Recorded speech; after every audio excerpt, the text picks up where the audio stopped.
Again, monks, a monk abides contemplating mind objects as mind objects in respect of the 7 factors of enlightenment.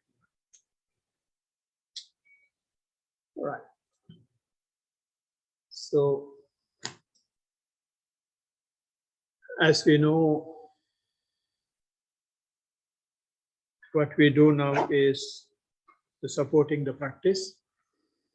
When I say supporting the practice, what we do here is try to practice mindfulness and use that mindfulness, not for anything else, to best of our ability to reach the enlightenment.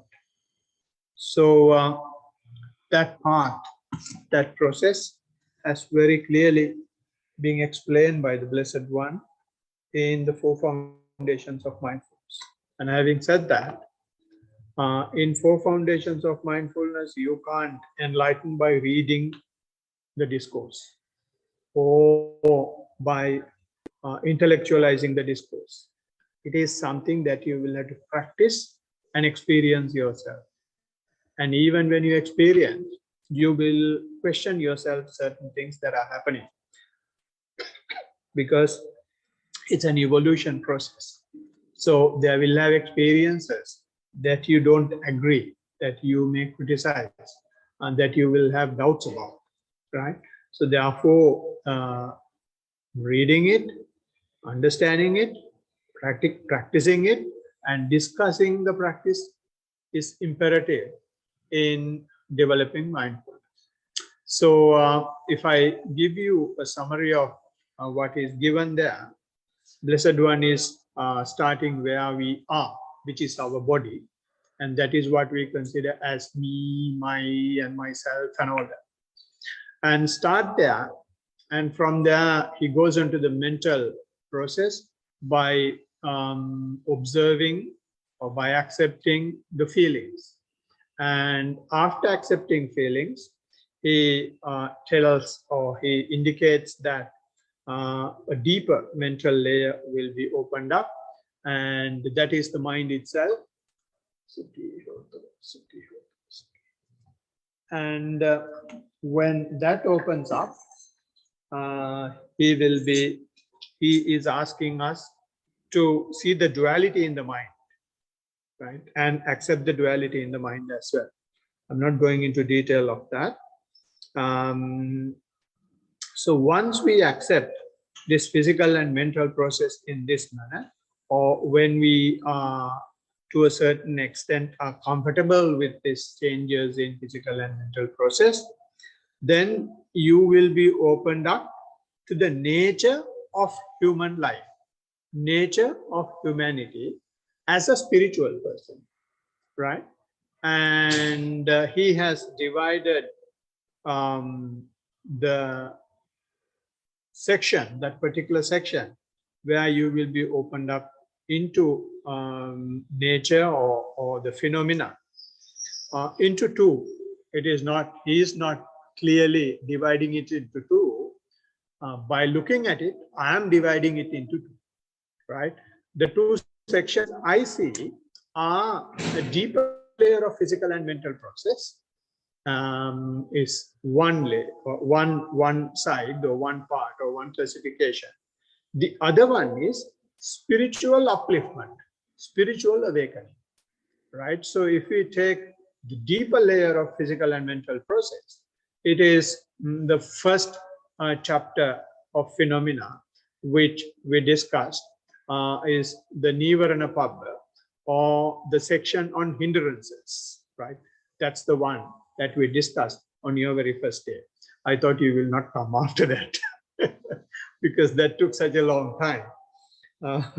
And some of the participants had to wake up, get up and sit down, get up and sit down several times.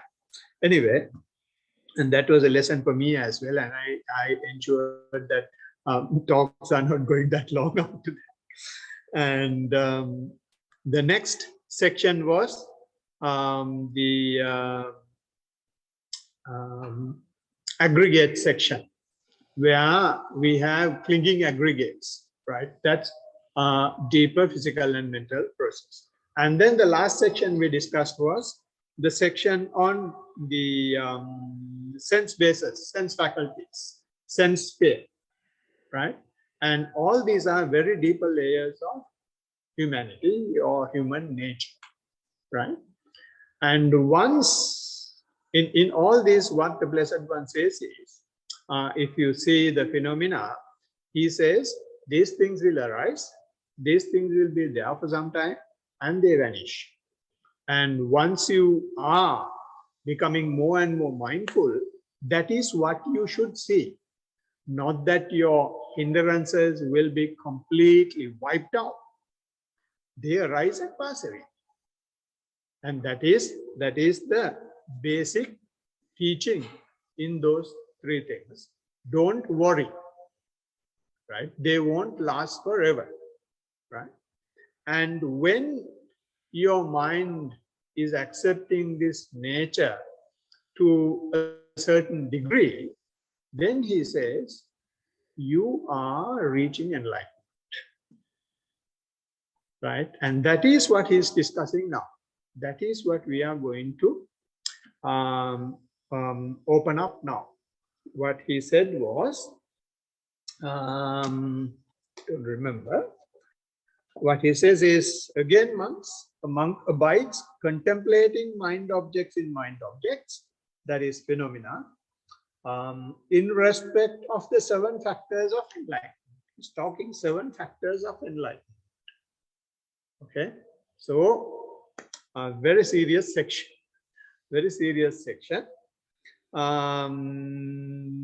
Pali term for the 7 factors of enlightenment is Sapta Bojjanga, right? Sapta Bojjanga means, Sapta means 7. Bojjanga means the tools, the ingredients necessary to achieve realization. Call it Bodhi Anga. That's the meaning of Bojjanga. So in some English translations, it says 7 factors of enlightenment. In some others, there's 7 factors of awakening. Doesn't matter. So long as it is talking about what the Buddha has achieved, right? Okay. These 7 factors of enlightenment are part of the 37 factors of, or 37 factors conducive to enlightenment. And if you take the whole enlightenment framework, there are 37 things involved, right? And these 7 factors is part of that, right? And in other words, in addition to these 7 factors, there are 30 other factors. So the question is, have we done that, right? So before coming on to that, I will just mention what those 37 conducive factors for enlightenment are. First one is what we are doing. 4 foundations of mindfulness. There are 4 in there, right? Which is body mindfulness, feelings mindfulness, mindfulness of the mind, and the mindfulness of the phenomena, right? 4. And then it says 4 right exertions, right? There are right efforts, right energies, right? And there are 4 of them, which we have discussed in the past when we were discussing in our early talks what they are, but I'll be discussing once again. They are in the future. They are about talking about how you handle risen unwholesome states, unrisen unwholesome states, risen wholesome states, risen unrisen wholesome states. How you will, if it is unwholesome, how you eradicate and stop, and if it is wholesome, how you uplift and how you hold on to it and how you develop it, right? For that, how you energize, how you exert your energy to do that, right? So we'll go into detail of that later. There are 4 of them. And then the next is 4 bases of powers, right?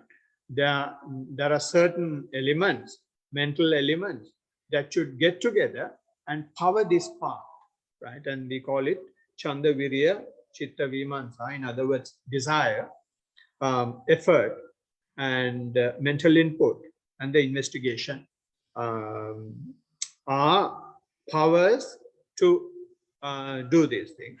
And then 5 faculties, which is faith, saddha, virya, energy, and mindfulness, concentration, and the insight or the wisdom, right? And those are the 5 faculties and 5 strengths. 5 strengths are also the same thing. And then comes the 7 factors of enlightenment. After 7 factors of enlightenment, we have Eightfold Noble Path. Those are the 37 factors of enlightenment. So in these 37 factors of enlightenment, 7 factors of enlightenment are coming after 22. So have we completed this 22 is a big question, right? Of course, according to this framework, we have started in the right place. The first one is 4 foundations of mindfulness. In fact, we did not start with the 4 foundations of mindfulness. We started with its seed. Just bear mindfulness, bear attention, and just be mindful. And with that, we have developed into the 4, whether it's feelings or whether it's body, whether it's mind or whether it's phenomena. Then you go into 4 foundations of mindfulness. So we are started in the right place, but the question is whether we have done the right exertions, whether we have had the basis of power and 5 faculties, 5 strengths. What happened to those things? And nowhere in 4 foundations of mindfulness, Blessed One is teaching or explaining or mentioning about them. All of a sudden, he's coming on to the 7 factors of enlightenment. Are we ready to enlighten? Is a fair question to ask, right? So this 24 items that, or rather 22 items that should be completed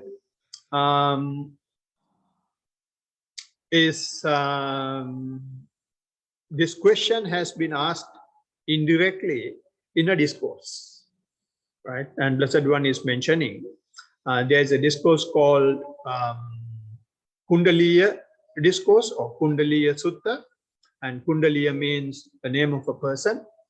And in the connected discourses, so we will see what the sutta says in Kundaliya Sutta. It's a bit of a long sutta, but very interesting one, for me at least. I should admit. It says, on one occasion, the Blessed One was dwelling at Saketa in the deer park at Anjana Grove. So this is something very interesting in Buddha's discourses. It is very clearly indicating when and where it has happened.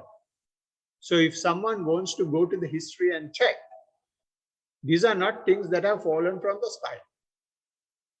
There have been places, there has been a person who has told it, and there are some remnants of them. There are some ruins of them still, right? And in the place, they have found a place where the Blessed One has preached the 4 foundations of mindfulness.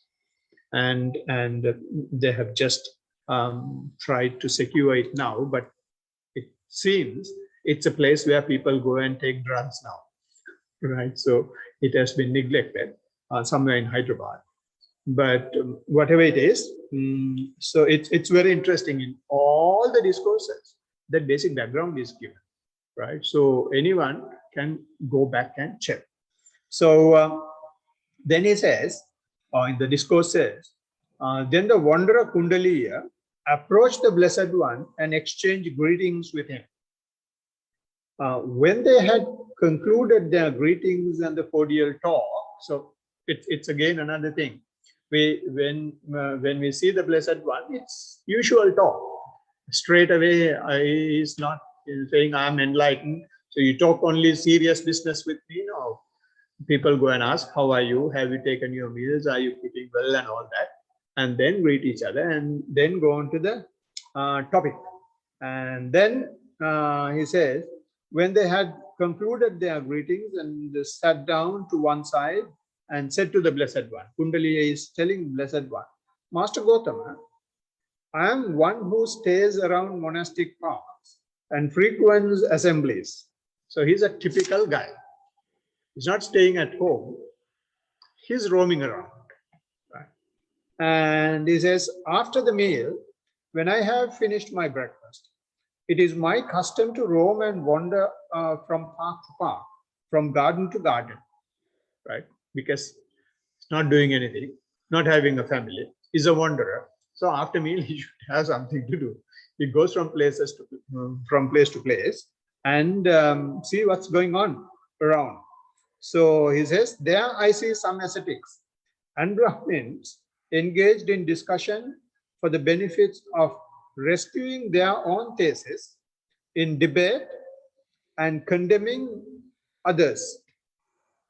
Right? So they are talking about the benefits of debate. Some says debating is good. Some others say, no, debating is bad. And that is my theory. And those are the things that he has heard from these people, from whom for whom he is listening.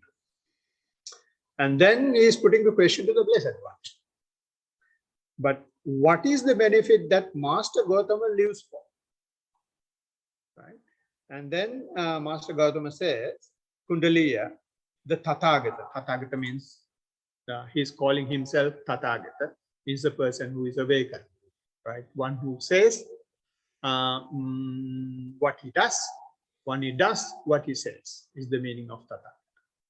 And lives for the benefit and fruit of true knowledge and liberation, right? We call it in Pali Vimukti, right? We are liberated, freed from all the bondages, right?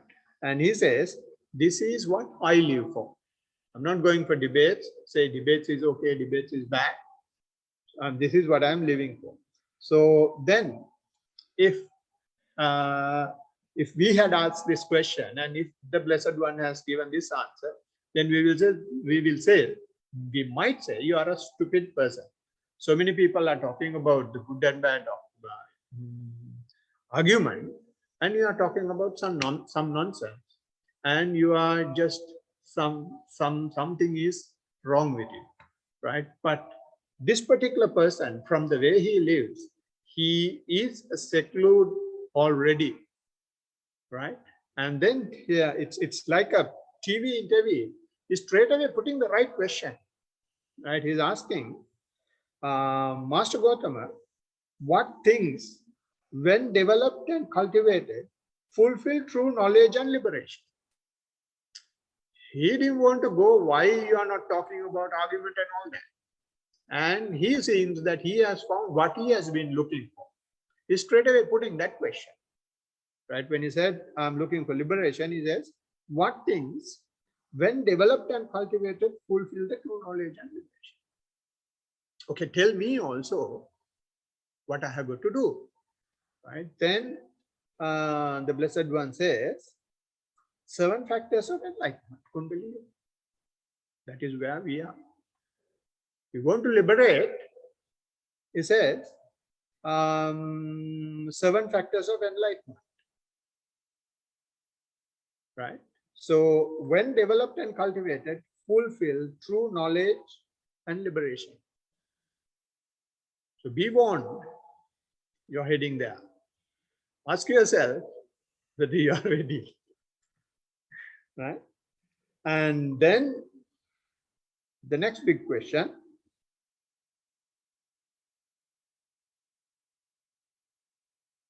but Master Gautama, what things, when developed and cultivated, fulfill 7 factors of enlightenment? That is a question we have. Now we are talking about 7 factors of enlightenment. How you get there? Or what have you got to do?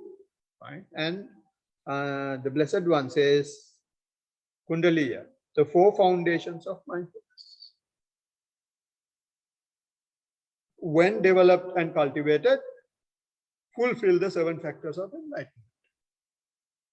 So now he's giving this talk somewhere in the dwelling in Saketa in Deer Park in Anjana Grove. I don't know where it is. And 4 foundations of mindfulness has been done in Kuru dynasty in a market town called Kammasadam. 2 different places, 2 different years probably. But his teaching is well connected wherever he has done it.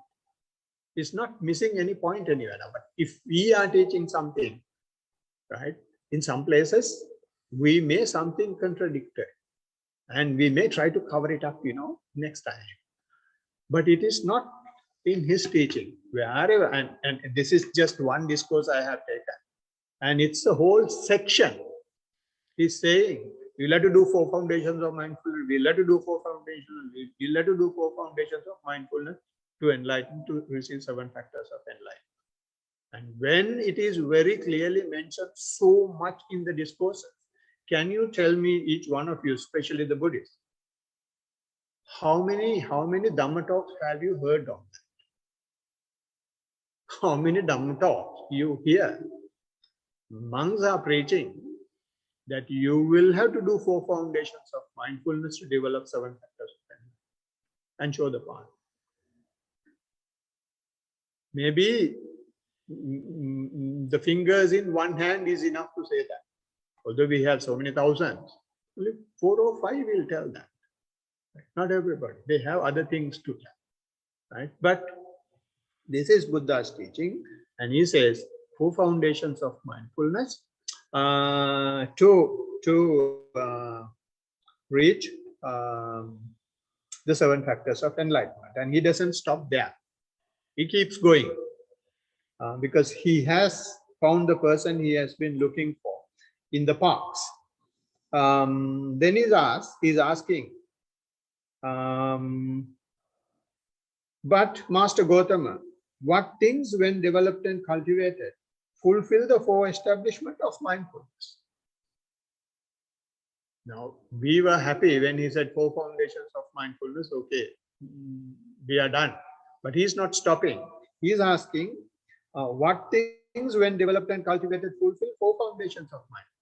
For the 4 foundations of mindfulness, then the Blessed One says, Kundaliya, the 3 kinds of good conduct, when developed and cultivated, fulfill 4 foundations of mindfulness. What are the 3 kinds of good conduct?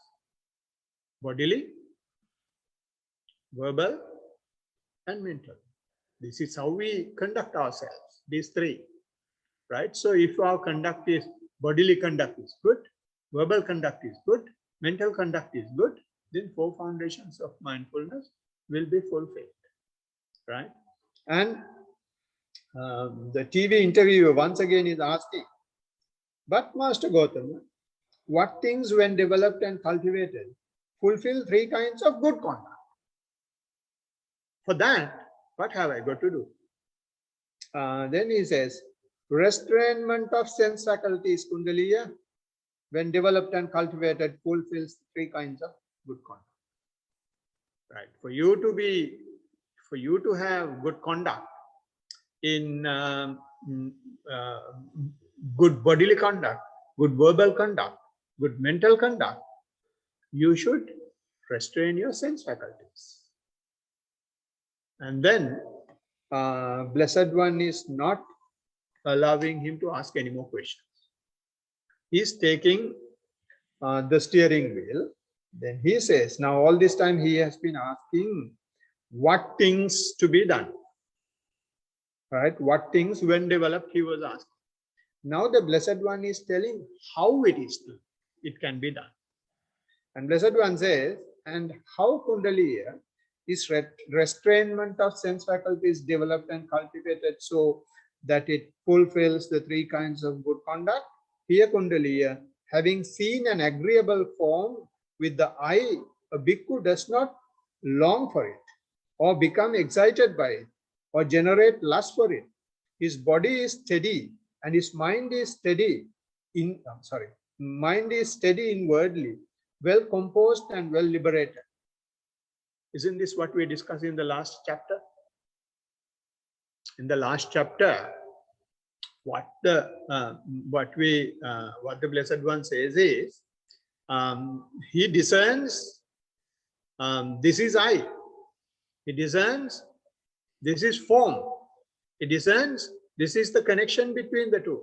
He discerns now the lust is arising. Now I am excited. And it keeps going, keeps going, keeps going. Now it is subsiding, subsiding, subsiding. It is gone. And another one comes in. So this is what we have been observing. So that is how, that is what he says here. Having seen agreeable form with eye, Bhikkhu does not long for it, become excited by it, or generate lust for it. Instead, he observes. All these things are happening, but you don't become a victim. You don't become a slave. Right? You observe the process that is going. Process does not stop. Mind will not liberate. Mind will keep on going with its business. But we have an ability over the normal habitual pattern of the mind to see that process. So when you see that process, since you are not a victim, you are liberated. Otherwise, we identify ourselves with it. We keep crying when loved one is suffering. When someone we don't like is doing something, then we, try to drop a bomb or shoot or file a case against him, all sorts of things. Now, instead, at the action level, at the sense-based level, we keep observing, we keep observing, we keep observing. And now Blessed One is saying how we do that, right? So similarly, he's telling that for all the other faculties as well. So I'm not going to go into detail of all that. Now, if I stop there, now this is where the Blessed One says, when you do this, you will be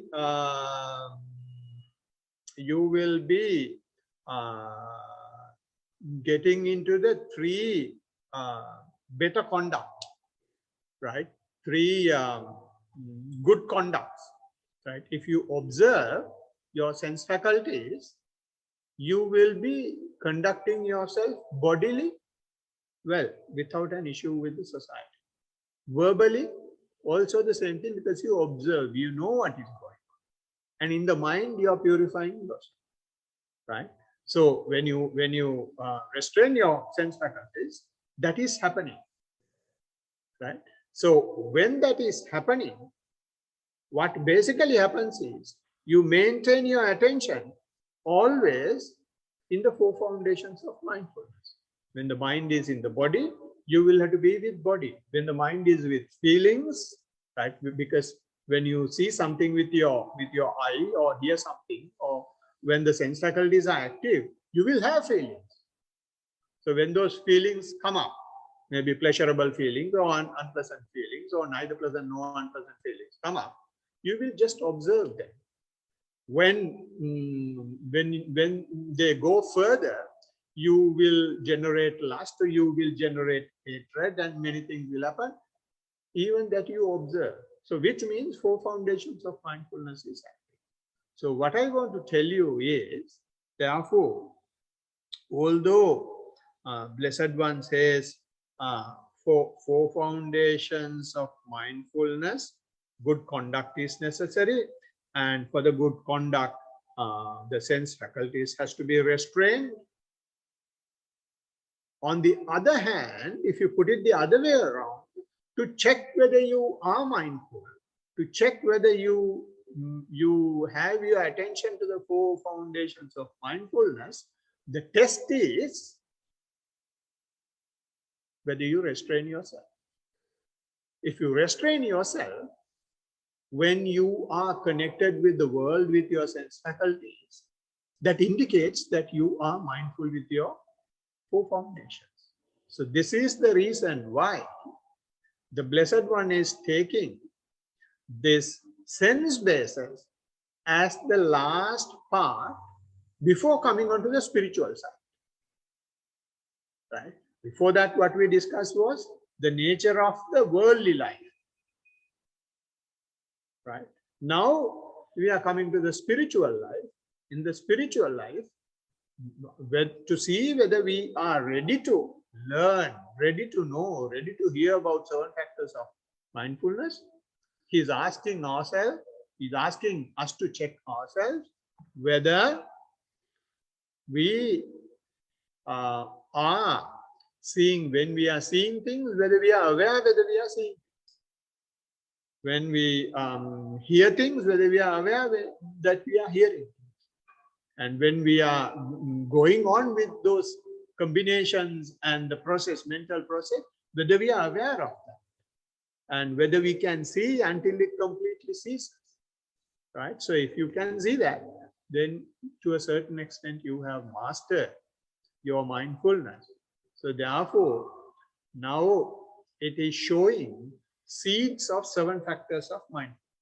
So that is why he's talking about this 7 factors of mindfulness. So what are these 7 factors of mindfulness? The 7 factors of mindfulness, in Pali we call it Sati, Dhamma, Vichaya, Virya, Piti, Passaddhi, Samadhi, Upekha. Those are the Pali terms. And the English terms are mindfulness, investigation of states, and energy, delight, or sometimes we call it rapture as well, tranquility, concentration, and equanimity. Those are the 7 factors that are necessary, that you will have to train, develop, and master to liberate yourself, right, at the enlightenment stages. So these 7 factors of enlightenment are having, it's definitely, it's liberating you. But there was another discourse which very clearly states it depreciates our karma. It depreciates our,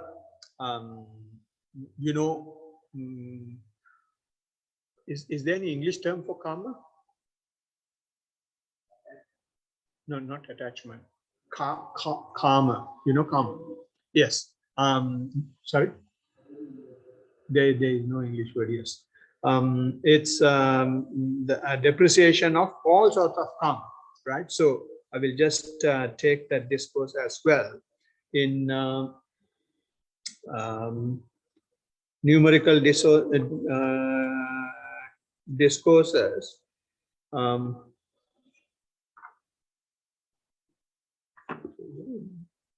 Yes, it says because there are these 4 kinds of karma. Yeah, even here it says karma, proclaimed by me after I realized them for myself with the direct knowledge. There are 4 types of them. What for? There is dark karma with dark result. There is bright karma with bright result. There is dark and bright karma with dark and bright results. And there is karma that is neither dark nor bright, with neither dark nor bright results. Karma that leads to destruction of karma. These are the 4 kinds of karma proclaimed by me after I realized them for myself with the direct knowledge, right? So I'm not going to go into detail of the first 3, but the last 4, the Blessed One says, and what is karma that is neither dark nor bright, with neither dark nor bright result? Karma that leads to the destruction of karma, the volition of abandoning the kind of karma that is dark with dark result, the volition of abandoning the kind of karma that is bright with bright result, and that the volition of abandoning the kind of karma that is dark and bright with dark and bright results. That is called karma that is neither dark nor bright, with the neither dark nor bright result. karma that leads to the destruction of karma. These are the 4 kinds proclaimed by me as I realized myself. And then he says in another place, in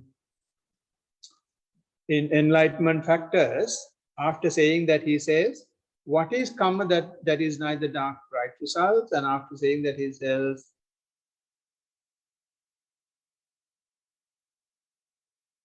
the enlightenment factor of mindfulness, the enlightenment factor of discrimination of phenomena, the enlightenment factor of energy, and enlightenment factor of rapture, enlightenment factor of tranquility, enlightenment factor of concentration, enlightenment factor of equanimity. This is called karma that is neither dark nor bright, with neither dark nor bright result. Right? So this is also a karma, but it does not have any dark side. It does not have bright side. That leads to the destruction of karma. Right? So it's very funny. You have a karma to destroy karma as well. Right? So how it happens is, if you take that in the perspective of mindfulness, what we do in mindfulness is intentionally, volitionally, we just observe. We don't react. Reaction is the karma, right? Reaction, volitional activity is the karma. But now we have a volitional activity, but not that volition is not to do anything, just to observe. As a result, things will come up. You just bear it up. If it is unpleasant. If it is pleasant, you just let it pass away. If it is neither unpleasant nor pleasant, you just leave. Because there is nothing to enjoy or nothing to fight with. So when you fall asleep while practicing, if you feel lethargy, it's an improvement of the practice. But most of us complain, oh, when I sit, I fall asleep. When you fall asleep, you are not fighting with yourself. When you fall asleep, you don't have lust at all. So 2 things are gone. Because those 2 things are not there. Only thing mind knows is the sleep. So it's a matter of awakening into the sleep. Right? So when that is developed to a greater extent in the 4 foundations of mindfulness, then you will come to this stage. It's a karma, but no dark result, no bright result. Neither dark nor bright. Right? It's not only just you don't have dark or bright. You don't have either of them as well. Right? And that karma is this. Is the 7 factors of enlightenment. Right? So that is how the karma is depreciated. Right? So we know to enlightenment, one thing that the Blessed One says is complete depreciation of karma is enlightenment. That's one explanation of enlightenment. So this is how it is happening. Right? And the other thing is, this one, everyone loves this one. And everyone uses this one. But no one practices. Right? That is, enlightenment factors have the ability to cure ourselves. It has cure illnesses. Right? And when Venerable Mahamoggallana was the best disciple who were having psychic powers next to Buddha. And he fell sick, gravely ill, screaming on the bed. All psychic powers gone. And Lord Buddha had to go and chant the 7 factors of enlightenment. It's a discourse. It just reminds him, don't you remember I have told you this factors of enlightenment of mindfulness, energy factor of enlightenment, and what's the other one? Investigation of states and factor of enlightenment. So he chants the 7. So when he chants the 7 at the end of it, he wakes up, he gets up. How? It is not because the Blessed One chanted it. It is not because of the power of, I mean, there is definitely power when the Blessed One is chanting. Most important thing is, although you are physically weak, when someone triggers these things, mental awakening is possible. For that, when someone comes and chants this Bojjanga Pirit at home, it has some benefit. But you can't say definitely that person will wake up unless he has practiced. Only a person who has practiced will be able to relate to what he is hearing, will be able to relate mentally to what he is hearing. Then only he will understand this factor of enlightenment of mindfulness, factor of enlightenment of investigation of states, factor of enlightenment of energy, factor of enlightenment of rapture, factor of enlightenment of tranquility, factor of enlightenment of concentration, factor of enlightenment of equanimity. He knows when he hears that. Until someone tells, this is why we discuss. You know, some people call, and when they have an experience, they call and discuss. And sometimes for some of the day before yesterday, someone called and kept crying. And I asked, what happened? After about 3-4 minutes, she was, this is happening, what should I do? And then she was explaining for about half an hour. Then I said, these things happen. There is nothing to cry. This is because your mind is in the body. You are not seeing these things. Now you are seeing these things. First time it is acceptable you cry, because with due respect to all ladies, because some are not strong enough to face those things. Right? I'm not saying that men are good. Some men are also like that. Although they don't cry. They try to escape. They give 1,001 reasons to escape. Right? So, including myself. I'm not an exception. When some certain experiences were there, even I had to go to doctors and see what's going on, because there was no one to ask when I was practicing. And once I had to go to 200 miles to one place where they were teaching meditation, and only thing they could say is, keep continuing. And it is okay, keep continuing.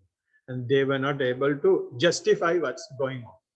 So anyway, now we are lucky enough that there are teachers now to tell us what is going on, and for us to a certain extent, accept what they say with the knowledge of experience that we have.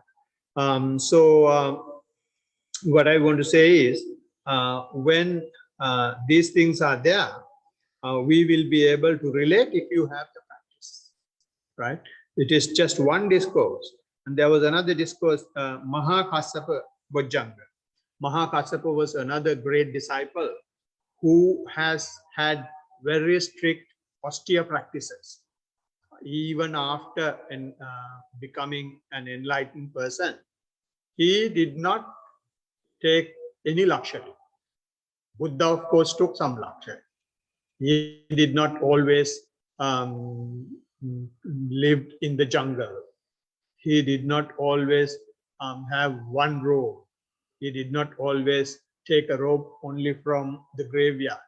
He had silk robes and all that, right? But after enlightenment, it is not necessary to struggle, because you have done your job and you can just live a normal life. But this great disciple has not done that. And once Blessed One has asked him to do it, Give up that rough life. You are old now. Come and give some comfort to your body. Don't do that. Then he said, no, I'm doing it with compassion to future generation. These things are possible. And he has fallen sick. Naturally, he will fall sick. And when he fell sick, then once again the Blessed One has gone and chanted these 7 factors of enlightenment. He woke up at the end.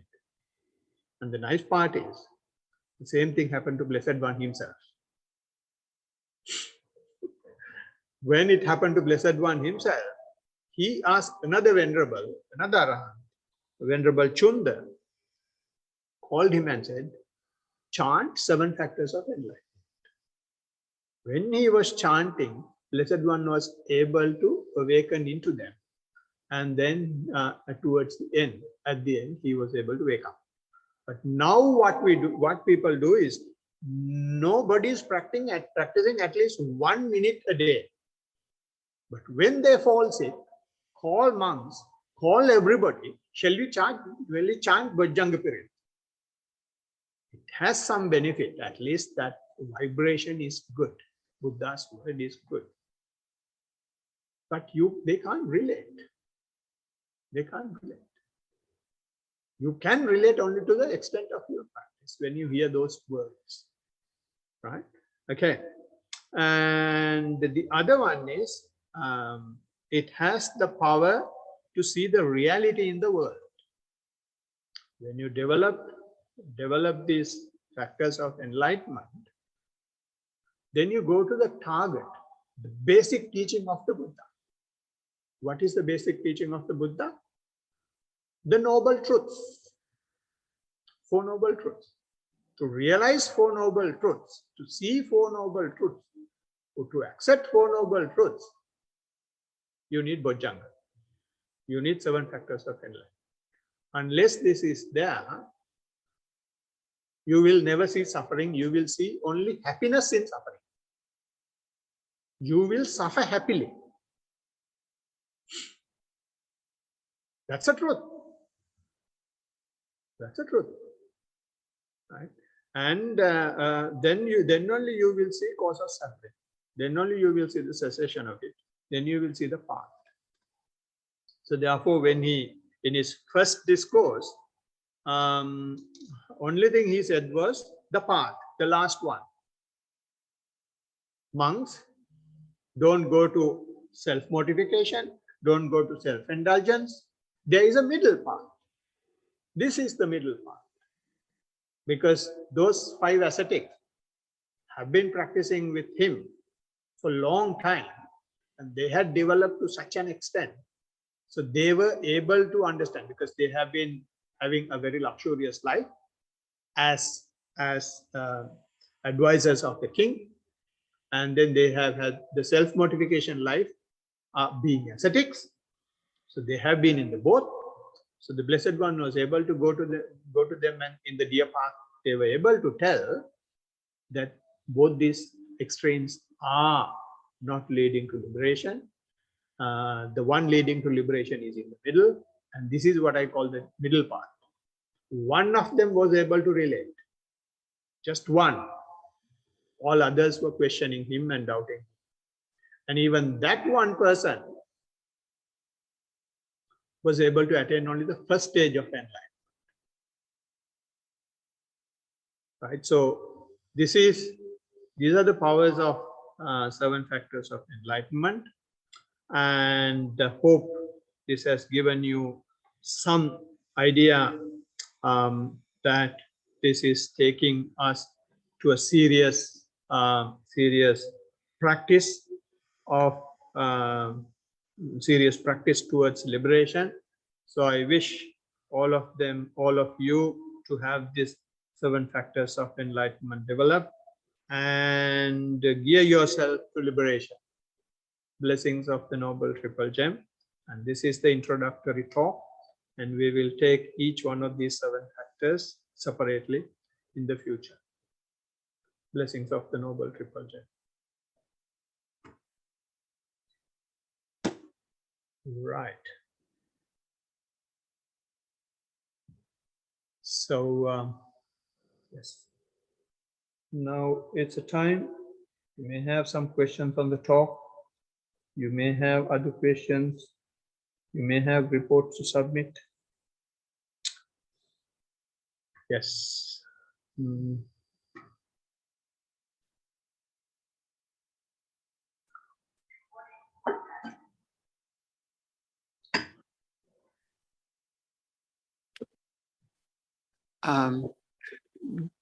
Do monks or anyone progressed in meditation, do they get high blood pressure? High blood pressure? The reason I ask this is there's a very simple breathing way of breathing that's FDA approved that actually controls meditation, controls blood pressure very effectively, which I can tell you. But I was curious if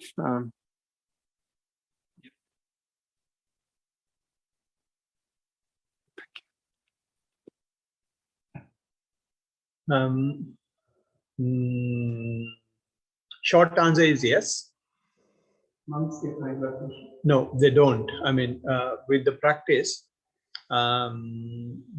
they will have reasonable average blood pressure, right? But that is not always. For blood pressure, it's not just one reason. There will have many reasons for it, many reasons for it. So when the Blessed One talks about suffering, he says sickness is an inherent nature of the body.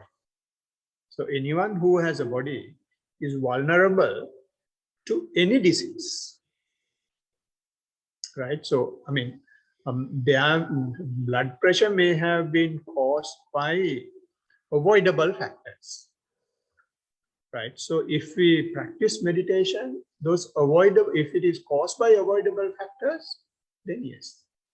But if you have very thin valves, right, then it may be difficult because it's how your physical body is. And if your blood is very thick, right, then it may not be possible unless you drink a lot of water and stay in the toilet.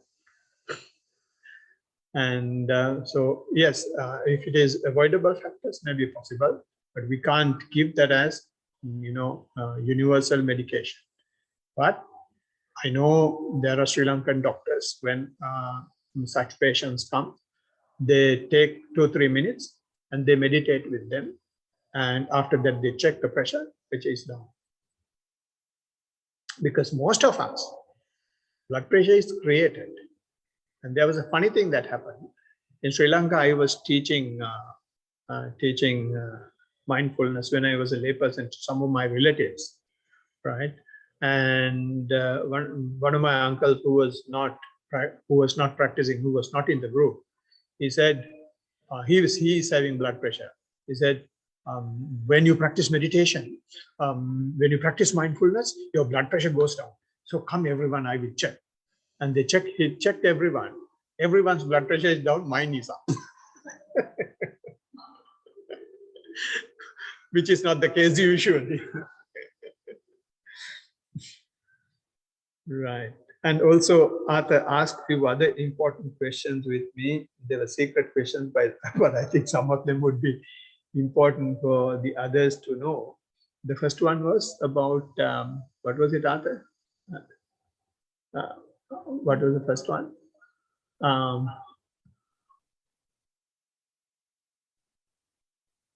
So I asked you a few things.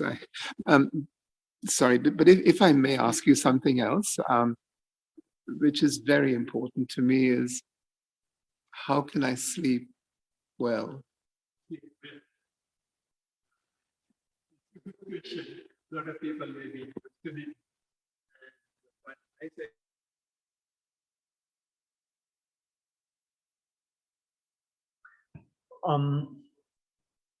when you don't get sleep, don't try to sleep. If you try to sleep, you aggravate it. You agitate yourself. Just accept the fact that you don't get sleep and just lie down on the bed. sleeping is not compulsory, so long as you are not unfit on the following day, right? And it becomes an issue when you start hating the fact that you don't go to sleep.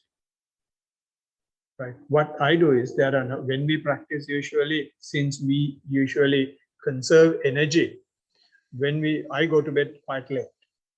In our retreats, a lot of people complain they can't sleep in the night. We finish the retreats about 9:45, 10, and then they go to bed and then just keep rolling. They don't get to sleep for more than 2-3 hours, and they say on the following day they are very fit. Right? That is because the body knows whether it wants to sleep or not. When the body is not tired, doesn't sleep. Sleep is not necessary, especially when we get older, when we retire. We don't hack ourselves, right? We have a relaxed life. So when you have a relaxed life, anyway, our energy is not wasted. So we may not require a lot of sleep, right? So what happens is it becomes a disease when you start hating it, when we agitate ourselves to sleep. So just accept the fact I'm not sleeping, but just lie on the bed. Don't try to sleep. What I do is I get up and sit and meditate. So when I meditate, within very few minutes, sleep. Fall asleep. We don't. There are times you really go into very deep meditation, and you will not sleep at all. That is how some monks have been practicing. Right? There have been monks in Burma. They never sleep. They never sleep. Buddha has slept only 1 hour. Worked 23 hours. He doesn't require sleep because energy is conserved, is relaxed, is liberated. It happens to a lot of people who are enlightened. And if he wants to sleep, even while giving a Dhamma talk, he will ask someone else to continue and he sleeps there itself. When the sleep comes, he knows the body tells. So therefore, don't try to sleep. Don't think that it is compulsory. Just be mindful of that. So when you are mindful, you conserve more and more energy. Right. And the other thing he asked was whether the Buddha was mindful from the beginning. Right. Buddha was mindful from the time he became Buddha. Before that, he was not Buddha. He was trying to be Buddha. He was not mindful. He was doing other practices. After becoming Buddha only, he knew that mindfulness is more important than the object. Right. So that is what we discussed with me separately. And the other question is very personal. We don't tell that to the group. In the sense, why the Buddhist societies are not living up to Buddhist values. Monks are fighting and monks are killing people, right? One of the prime ministers was killed by a monk. So it's just human nature, irrespective of what religion you are in. And what Buddha has said is, you will become my disciple only when you are not elated when someone is praising me, and only when you are not hating when someone is criticizing me. And if both that is not happening, then you are my disciple. But in our case, if someone tells something to Lord Buddha, we will take at least a book and throw at him, if not a bomb. That is what is happening in our countries, right? And for the same reason, the monks themselves are divided. And those things are happening even within temple, within Sangha community. right? But that's human nature, right? But strictly what Blessed One says is, to become my disciple, you will have to control yourself. So it's not a teaching for to correct others. It's a teaching to correct yourself. So if each one of us correct ourselves, we are not affected by what is happening in the society. It's raining outside, but we have an umbrella. All right. So any other comments, question? Question I was wondering was, you said that mindfulness came before Buddha, Gautama Buddha. Could you please elaborate on that? So background to that question. Mindfulness, Buddha took the mindfulness to the stage. And before Buddha, also mindfulness was there, right? But it was not playing the role it should play, right? So I'm not quite sure to what extent you will understand this, because that is explained in the absorptions. You know, absorptions, when we practice, when we meditate, when we are mindful, we go into absorptions. Absorptions means we move away from the rest of the world, move away from our surroundings. We get concentrated within ourselves, right? And there are 8 stages of that, right? In the 4th stage, mindfulness is playing a part. And when that part is played, usually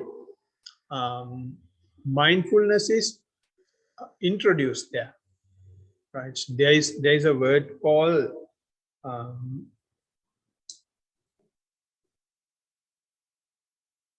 Upekka Sati Parisuddhi. Upekka Sati Parisuddhi word is translated in most of the books as equanimity or mindfulness purified by equanimity. Right? Equanimity means you are not affected by anything. It's the highest form of highest evolution of mindfulness. You are not affected by any physical, mental happenings. You just 100% observe, equanimous, equipoised, right? So before Buddha, they were interpreting that equanimity was purifying mindfulness. Right? When you are equanimous, you become aware that you are equanimous. That is when the awareness came, before Buddha, right? But after Buddha, Venerable Sariputta says, and even in this discourse, when we were discussing, we get the same word. After Buddha, what he says is in the 3rd stage of absorption. This Upekka Sati Parisuddhi is coming in the 4th stage. In the 3rd stage, Venerable Sariputta is saying, you have continuing mindfulness. In the 3rd stage, with the continuing mindfulness, you are not affected by any pleasant or unpleasant feelings.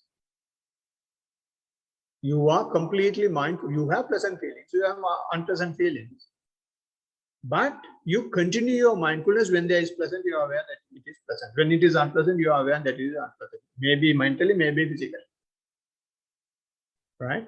And mindfulness is continuing, going from one into the other. And you continuously keep your mindfulness. So since the mindfulness is there in the 3rd, there is nothing to purify when it goes to the 4th. right? So in the fourth, during Buddha's time or after Buddha, equanimity is purified by mindfulness. Equanimity is you're getting equanimous. That equanimity is coming because of your continuing mindfulness. When you have these feelings, if you can just keep observing unaffected, that generates your equanimity, and it cultivates and it develops and it fruition. When it fruition, it goes to the fourth stage. So in the fourth stage, you are equanimous, and that has been purified by mind. So when I had this, I asked few monks, practicing monks, and this is what they said, that it can be taken either way. But I was adamant that we don't teach either way. We teach what Buddha says. So what Buddha says can be justified from what Venerable Sariputta says. And also it can be justified from the 7 factors of enlightenment. In the 7 factors of enlightenment, the first one is mindfulness factor. The last one is equanimous factor. So the mindfulness is taking you to equanimity. Not the equanimity is taking you to mindfulness. Good that you picked it up. Right, Gautami wanted to say something. No, I was just going to share my practice. Yeah, that's good. With the walking meditation.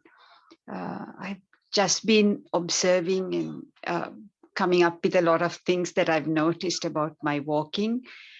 Specifically, I noticed the shift in the weight, how I have to shift the weight from the left foot to the right foot. And in the course of it, I realized how much harder my right leg had to work, because related that to a previous injury, which I realized is still not cured fully. So in that way, I've just been observing. And I also sometimes feel like my mind gets light when I'm doing the walking meditation. I notice it some days more than others. And in the sitting meditation. Yeah, we will talk about the walking first. Right. And good that you produce a report, and that is something very important. I request everyone to do that at least once in 3 weeks, because that is what we will have to really do to see how our practice is going. So in the walking, if you have realized that there is a difference between the 2 legs, which you have noticed, which you have not noticed in the past, that is a very clear indication that your mind is with your lower part of the body. And these are the things you will realize, you will notice. Either you will see the difference between the legs, or you will see the difference between the manner in which you walk, or you will see the difference between each step of walking, that is lifting, moving, placing, or you will see the difference of your walk over a period of time. So many things. So in this case, you are saying the difference between 2 legs and how the weight is moving and all that. So it's a very clear indication that the body is, mind is in the body. And as a result, when you say the mind is light, that is a result of taking the mind to the body. Unless your mind is in the body, the mind will be wandering all over the universe. So it has no time to rest. Now the mind is resting, and you feel that The important thing is when you feel that, you notice that as well. So what we will have to, when we practice mindfulness, what we will have to keep in mind is, we are not looking for any better results. Only thing we will have to do is, whether it's pleasant or unpleasant, whether we'll have to ask the question ourselves, are you aware? If you are aware, irrespective of what happens, then the Buddha is with us. So that is happening. So keep doing that. And we will listen to the sitting. Yes, with the sitting, after a while, it is hard to find the breath. I find that then I start noticing other things. Mainly, I will then notice more aches and pains, and sometimes like tingling feelings, various parts, specifically for me, it's around the head area. And then I may have to change my posture sometimes. And then I feel the breath again, and it's just a cycle of after a while, I again don't feel the breath, but feel the other aches and pains. So Right. not sure if I'm going the right way in that. Yeah, no, it's the right process, because you started with saying you don't feel the breath. So which means you have been observing the breath. When you are observing the breath, once again, you bring your attention to the body. When the mind is with the body, body does not require a lot of energy. The amount of energy required is reducing. The energy is created by the breath. So therefore, the breath is reducing when the energy required is reduced. So it comes to a point, it becomes so subtle that you don't notice, but still you are breathing. Right? So which means the mind has gone with the breath to your body. And when the mind is in the body, only thing that you will notice is aches and pains, because this body is having nothing but aches and pains. Right? So it's a very good indication that our body is healthy. If you don't feel aches and pains, then there is something wrong. The cells are not working properly. But when the mind goes to the body, if you feel aches and pains, your body is healthy, and it can be healthier if you keep observing them without reacting. And it can be healthier if you don't change your posture. Initially, of course, you change it, but try to reduce changing the posture. Try to stay as still as possible without changing. Initially, it may be difficult, but once you do that, you get used to, you go beyond feelings. You go beyond those aches and pains, and just you can slowly master that. And when you have those tingling sensations, let those tingling sensations happen, because when the mind goes into the body, it is again another thing that might come up. When you keep on observing your aches and pains, and more you observe it, sharper it becomes, or smaller it becomes. Mindfulness means thin slicing of things. So you have thin slice your breath, and it has been sliced to an extent that you can't feel it. Now you are thin slicing your aches and pains, so you can slice it into a stage where you don't feel it as much. You may feel just tingling. So with tingling sensations are coming up means the gross, initial gross painful feelings are going away, right? But another stronger painful feelings may come later. But having tingling sensation is an indication that you are going through the aches and pains. So again, it's the right process. After being mindful of the body, the Blessed One, next one giving is mindful of the feelings. So it's happening. So continue the daily practice, and if possible, increase the practice by another 5 minutes. How long do you practice a day? Only a short time, most days only about 10 minutes. Some Yeah. days I can do a little more. Yeah. So I would suggest to increase that to 15, 20.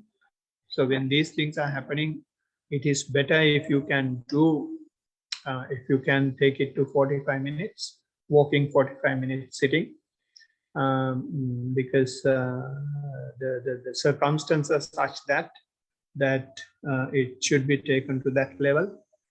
So then you will have more experiences.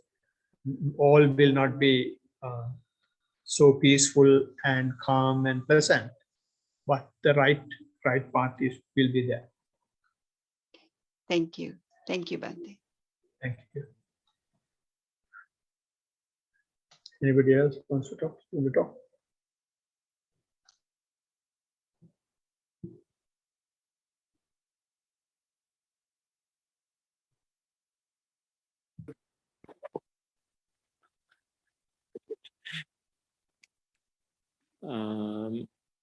Bhante, I just want to get a bit of explanation about karma. Actually, it might be a bigger topic, and I just I misunderstood first. But what I understand is like the bit of like I feel that if you can provide a little bit of more examples, maybe a good way to understand. And I have certain model like it's like a seesaw when you have like bright or dark. Whenever you walk, your energy is getting higher. Like if you are someone who pushing a wheel, that wheel become bigger and bigger, and that's create like a chakra. Like you go through with those energy, and if you want to reduce, the best point is the middle, like where in the seesaw, like that may be the where you have neither brightness or darkness, like less energy, or otherwise you're not reacting anything, like you just don't react to like you don't try to do good things or you don't try to do bad things. Like most of the time the problem with me, like I didn't realize that, but I have expectation and try to do good things and collect things, like because of the traditional teaching. Like okay, it might be, if you can elaborate that, like if it's not a bad thing sometimes, because I'm lucky enough to know the path, like at least, and I feel that that's because of the good karma I had done in the past, and I should do more, something like the motivation to do. Collecting means if you do anything, like it's like uh, if you're trying to do even a good thing, I feel that you are collecting some energy, and that energy is adding up to rotate your wheel like a life cycle through generations and generations. That's the karma, and that's the feeling I have. And if you stop that wheel not going to rotate and rotate, and that's the stop. That's maybe it. Like if you can do it, yeah. Yeah, I love the first sentence. This is a bigger topic, right? And it's a topic that the Blessed One has said we can't fathom, right? He said the entire we can't come to a conclusion by talking about karma. We don't have that knowledge, right? So he says it is a subject for Tathagata only, for the Blessed One only. He only sees in and out of it, right? So that is why he's mentioning 4 things, and I took the last one. And what he says is, if you do a bright one, you will have a bright energy and you will go to a bright place.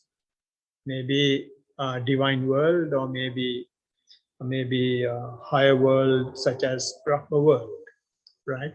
And those bright energies are, say, practice.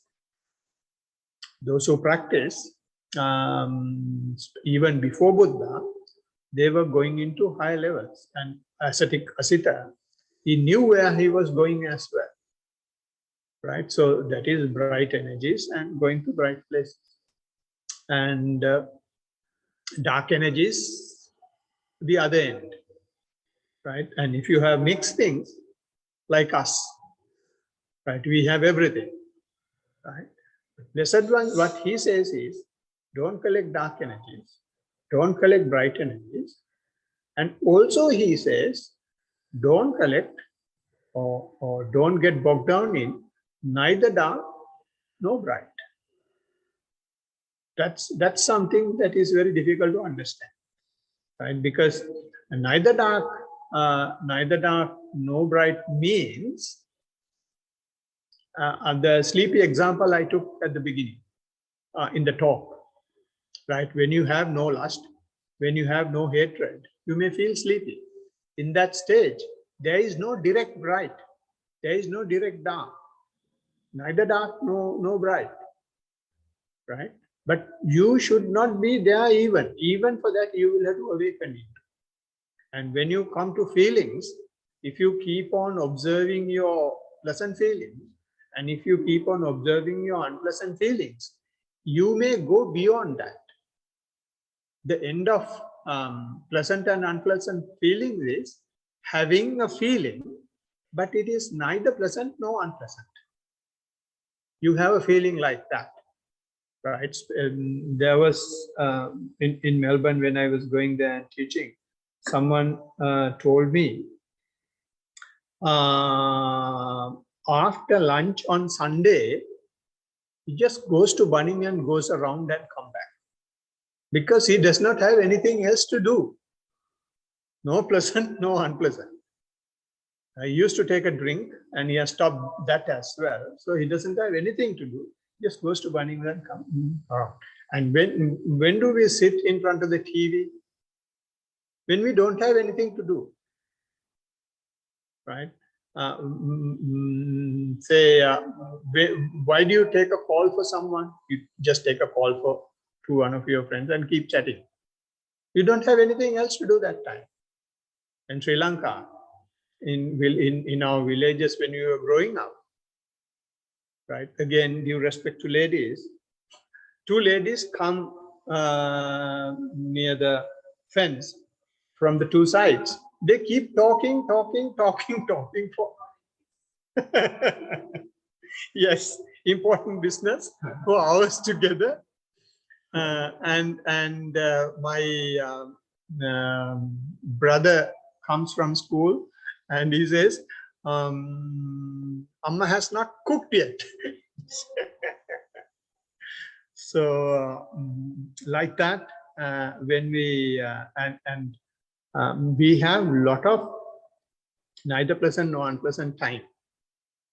And that is what has been capitalized by Facebook. That is what has been capitalized by movie industry. That is what has been capitalized by musical industry. That is what has been capitalized by TV. We have lots and lots of neither pleasant nor unpleasant time. We now have no time to know it. When we were growing up, or even before that, when we were growing up, we had at least the radio. And the radio is running even after we are sleeping because we keep the radio on while sleeping. And it goes on. It goes on until the battery dies. And following morning, we get a whack from the parents. The radio is gone. What I want to say is, even before that, people in the evening used to go to the temple. And then they were taught about these things. And they were more, they say, Vavai Dagabai. Vavai Dagabai means the lake which provides water to the paddy fields. And then the stupa, pagoda. That was the link in the village. Now it's TV or the Facebook or the mobile. and no tank. Yeah, so I don't think I gave an answer, but if we collect good karmas or bright energies, you will have a bright end, and the dark energy is a dark end. Buddha says, what Buddha says is, don't collect not only those two, don't collect even the middle if you want to liberate yourself. And developing your faculties, the 7 factors of enlightenment, is that. That is how you avoid your karma. That is how you avoid your birth. If there is a karma, the birth is definitely there.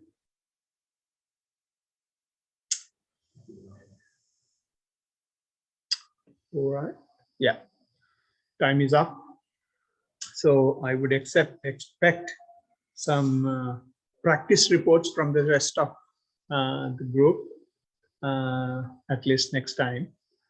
So to conclude the session, we will develop these positive energy, rather, we will share these positive energies with other living beings who are maybe humans, maybe non-humans, maybe near, maybe far,